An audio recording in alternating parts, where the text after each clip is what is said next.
지난주부터 우리가 이번 주까지 하여서 예레미야 애가를 살펴보게 됩니다. 다음 주는 또 새롭게 사도행전으로 시작되는데요. 그래서 오늘의 기회를 삼아 예레미야 애가에서 놓치지 않고 전체의 큰 맥락을 잘 이해할 수 있는 부분을 좀 짚어가면서 갔으면 하고자 합니다. 물론 앞서서 배경 설명이나 또 예레미야 애가를 이해하는 부분을 잘 설명해 주시는 우리 목사님들이 계신데요. 저는 짚지 않은 부분들 위주로 좀 더 짚어보도록 하겠고요. 오늘의 읽은 본문 말씀의 모든 내용을 다루긴 어렵지만 딱 한 구절을 보면서 두 절이죠. 두 절을 보면서 우리가 예레미야 애가에 대해서 세 가지 한번 알아보도록 하겠습니다. 일단 예레미야 애가의 48절과 49절을 함께 보시기를 바랍니다. 48절과 49절입니다. 딸, 내 백성의 파멸로 말미암아 내 눈에는 눈물이 시내처럼 흐르도다. 내 눈에 흐르는 눈물이 그치지 아니하고 쉬지 아니함이여. 아멘. 예레미야 애가가 예레미야의 애가인 이유가 있습니다. 오늘 방금 읽은 말씀과 같이 끊임없이 애통하며 눈물을 흘리는 그러한 선지자의 고백이 들어있는 것입니다. 예레미야 애가가 선지서에 들어와 있는 선지서들과 다른 선지서들과 동일하게 띄고 있는 맥락이 있습니다. 그런 부분들을 제가 세 가지를 언급하면서 우리가 예레미야 애가만이 아니라 전체적으로 선지서들을 이해하는 데에 있어서 도움이 되는 그러한 키포인트들을 함께 나누어 보도록 하겠습니다. 짧게 가겠는데요. 첫 번째로는 우리가 보이는 세상의 모든 일들이 보이는 것뿐만이 아니다라는 것을 깨닫게 되는 것입니다. 다시 말하자면 영적 세상이 있고 영적 영역에서 이루어나는 일들이 우리가 현재 살고 있는 사회의 현재 세상으로 영향이 끼쳐서 드러나게 된다는 것이죠. 그러니까 이스라엘이 망한 것도 단순하게 세상의 흐름에 있어서 한 나라가 강대국이 작은 나라를 괴롭히고 간 것으로만 이해하면 안 되고 영적인 무언가가 있음으로써 이러한 현상이 일어났구나 라는 것을 이해하셔야 됩니다. 물론 너무 또 예민하게 봐서 모든 작은 일들까지도 다 영적 영역으로만 따져서 본다면 그것 또한 오해가 있을 수 있는 부분이지만요. 그래도 분명한 것은 영적인 영역으로 인하여서 오늘 우리가 살고 있는 세상에 많은 것들이 영향을 미치고 있다는 것을 깨달으시면 좋겠습니다. 두 번째로는 선지서들이 하고 있는 말씀들이 있습니다. 선지서가 읽기가 어려운 부분이 무엇이냐면요.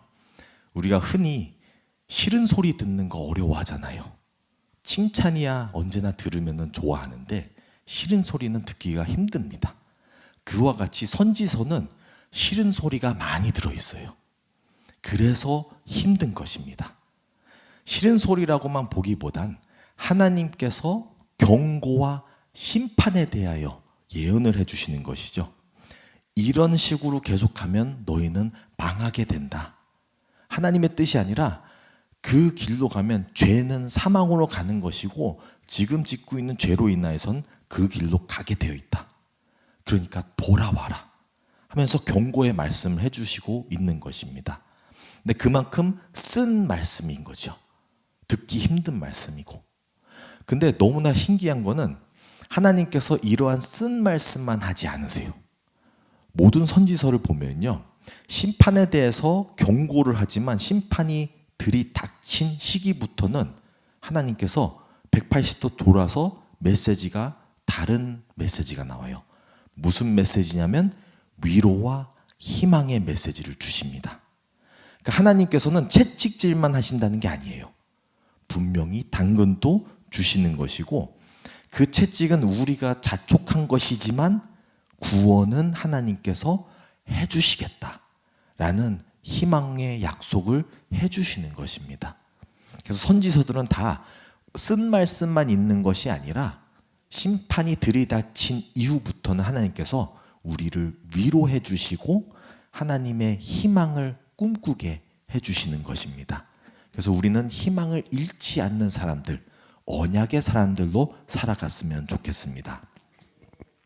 세 번째로는 우리가 선지서들이 가지고 있는 세 가지 단계의 의미들이 있다는 것을 아셨으면 좋겠습니다. 세 가지 단계라는 것은 어저께도 담임 목사님께서 설교하시면서 우리가 우리의 것, 세상의 것, 하나님의 것 같이 나누신 것과 같이 선지서들이 갖고 있는 특징들이 있어요.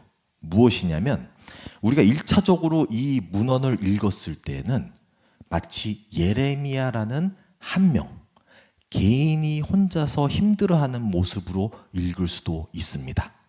물론 힘들어하죠. 왜냐하면 본인이 살아가던 나라와 사랑하던 사람들이 힘들어하는 것을 보며 기뻐할 사람은 없잖아요.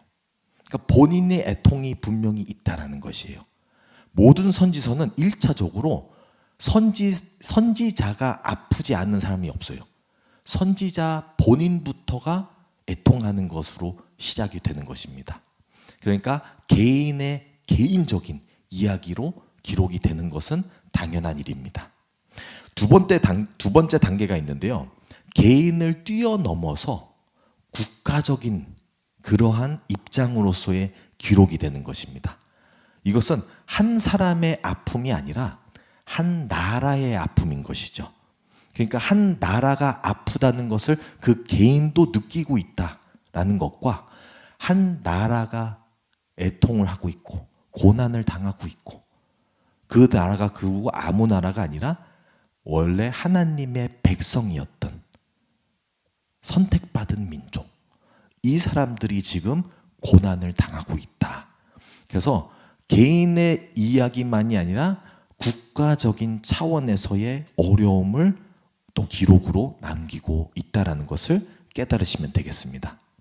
그런데 만약에 우리가 이렇게 2단계까지만 이해를 한다면요, 어떤 일이 일어나냐면 1단계에서 머무른 분은 이건 그냥 한 사람의 개인 일기구나 라고 끝날 수가 있어요.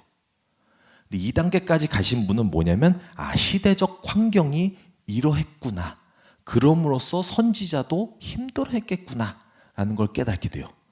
근데 거기서 멈추면은 이 심판당한 이스라엘까지밖에 못 보는 거예요. 3단계까지 우리는 가야 되는 것입니다.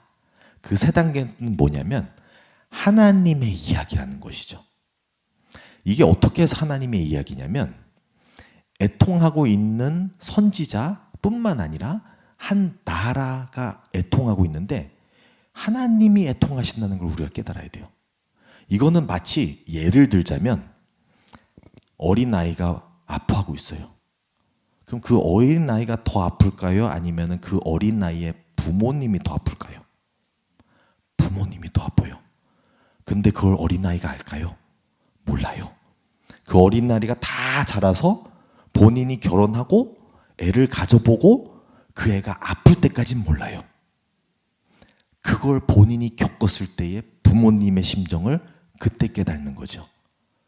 내가 아플 때는 부모님이 더 아팠구나. 자, 생각해 보세요. 오늘의 선지서들이 기록하고 있는 고통이 있어요. 자식이 고통스러워하고 있는 거예요. 그러면 누가 제일 아플까요? 하나님이신 거예요. 이 3번째 단계까지를 이해를 해야 선지서가 이해가 되는 거예요. 그 전까지만 이해하면은 그냥 역사책이 돼요. 근데 이 뒷부분 3번째 단계까지 이해를 할 때서야 하나님의 사랑 이야기가 되는 거예요. 하나님이 우리를 그만큼 사랑하시고 우리가 아플 때 더 아파하시고 그럼으로써 우리에게 구원을 약속하시는 분이라는 걸 우리가 깨닫게 되는 것이죠. 그래서 이 3단계까지를 모든 선지서를 통틀어 봤을 때에 이렇게 해석을 하시면서 이해하시면 더욱 좋을 거라고 나누도록 하게 된 것입니다. 그래서 오늘의 이 말씀 중에서 제가 시간이 조금 있어서 한 구절만 더 나누면서 가도록 하겠습니다. 40절 말씀인데요. 예레미야가 3장 40절 말씀. 우리가 스스로 우리의 행위들을 조사하고 여호와께로 돌아가자. 여호와께로 돌아가자가 핵심 메시지인 거죠. 그러니까 그냥 고통 속에 아파하고 슬퍼하고 힘들어하는 것만이 아니라 메시지는 돌아가자. 여기서 돌아간다는 의미가 가지고 있는 그 의미가 있죠. 뭐냐면 어디선가 출발을 했는데 거기서 벗어났다는 거예요. 그리고 그곳으로 다시 가야 된다는 것을 내포하고 있는 것입니다. 우리는 원래부터 창조되었을 때부터 하나님께 함께 거하는 자였어요. 거해야만 하는 사람이었죠. 근데 거기서 어떻게 됐어요? 거리를 두고 멀리 온 거죠. 벗어나는 거예요. 기회만 나면 방황을 하는 거예요. 우리의 지금 죄성이 있는 인간의 그 자연스러운 모습들이 자꾸 하나님을 대적하고 돌아서고 다른 쪽으로 가는 것이죠. 그래서 자꾸 선지서들이 얘기해 주는 게 뭐냐면요. 돌아와라. 누구께로? 여호와께로. 왜냐하면 그 여호와 하나님이 우리를 제일 잘 아시고 우리를 제일 사랑하시고 그리고 우리가 아플 때에 제일 아파하시고 그리고 우리가 우리를 구원 못할 때에 우리를 구원해 주시는 분이라는 것을 깨달으면서 나아갔으면 좋겠습니다. 그래서 우리가 선지서를 볼 때에 이렇게 우리가 보는 세상이 이 세상만이 아니라 영적 세계가 있구나. 그리고 그 영적인 모든 일들이 우리의 세계로 영향을 끼치고 있구나. 깨달으시길 바라고요. 그리고 우리가 하나님의 선지서는 쓴 말씀도 있지만 그래서 읽기가 어려운 부분이 많지만 그 안에서도 하나님께서는 우리에게 희망과 구원을 약속하고 계시구나 라는 것을 깨달으시길 바라고요. 그 다음에 제가 말씀드렸던 3단계로 한 사람의 고통이 아닌 나라의 고통만이 아닌 하나님의 고통을 우리가 함께 나누는 하나님의 사랑 이야기라는 것을 깨달으며 나아갔으면 좋겠습니다. 함께 기도하겠습니다. 하나님 아버지 감사드립니다. 아버지께서는 선지서들을 통하여 우리에게 쓴 말씀만 하시는 것이 아니라 우리에게 바른 말씀을 해주시고 우리를 주님께로 돌아오게 하시고 그리고 돌이켜 돌아오게 하시는 이유가 거기에는 생명이 있기 때문입니다. 하나님 우리가 그 생명으로 나아갈 수 있게 하여 주시고 하나님의 사랑을 깨닫게 하여 주시고 그래서 우리가 아플 때 우리만이 아니라 그리고 우리가 잘못해서만이 아니라 하나님께서 우리를 또 도와주시고 건져내 주시고 우리보다 더 아파하신다는 그 하나님의 사랑을 꼭 기억할 수 있게 하여 주시옵소서. 하나님의 사랑이 우리의 힘이 되어주고 우리의 희망이 되게 하여 주시옵소서.